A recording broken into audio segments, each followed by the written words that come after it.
मेघा और देव की शादी चौहान परिवार की बर्बादी का कारण बनने वाली है। जी हाँ, बात करें टीवी सीरियल वसुधा के अपकमिंग एपिसोड की, तो यहाँ पर आप सभी को दिखाया जाने वाला है कि जब यहाँ पर करिश्मा आई होती है मणिहारन के रूप में, तब यहाँ पर उसे पकड़ लेने वाली है वसुधा। और यहाँ पर वसुधा को अब ये सच्चाई पता चलने वाली है कि यहाँ पर करिश्मा और मेघा आपस में मिले हुए हैं और ये दोनों मिलकर यहाँ पर चौहान खानदान को बर्बाद करना चाहते हैं। तो भाई अब तो वसुधा अपने असली रूप में आ ही जाने वाली है। आखिरकार वो अपने देव बाबू के घर को कैसे बर्बाद होने दे सकती है। अब यहाँ पर घूंघट में खुद बैठ जाने वाली है वसुधा और यहाँ पर मेघा को बेहोश कर देने वाली है। आखिरकार यहाँ पर अविनाश भी वसुधा का साथ दे रहा है और यहाँ पर अब देव की वाइफ बनेगी वसुधा। और जब ये सच्चाई सबके सामने आएगी तब तक यहाँ पर बहुत देर हो चुकी होगी, क्योंकि तब तक यहाँ पर देव और वसुधा की शादी हो चुकी होगी। और मेघा, अब तो तुम्हारा खेल यहाँ पर बिल्कुल वसुधा खत्म करके ही रहने वाली है। आखिरकार यहाँ पर उसे पता जो चल गया है कि तुम करिश्मा से मिली हुई हो।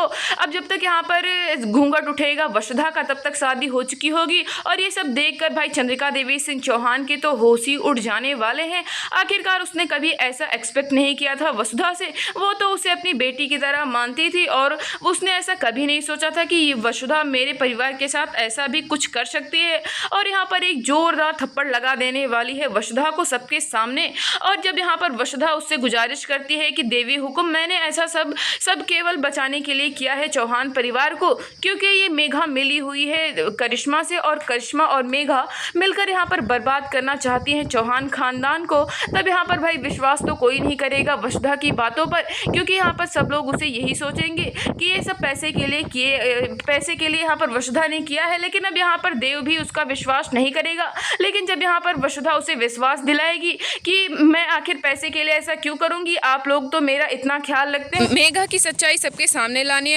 वाली है। और यहाँ पर ये भी बताने वाली है सबको कि यहाँ पर करिश्मा और मेघा मिले हुए हैं। ये दोनों मैम मिलकर अपने परिवार को बर्बाद करना चाहती हैं देव सर, ऐसा कहेगी देव से वसुधा।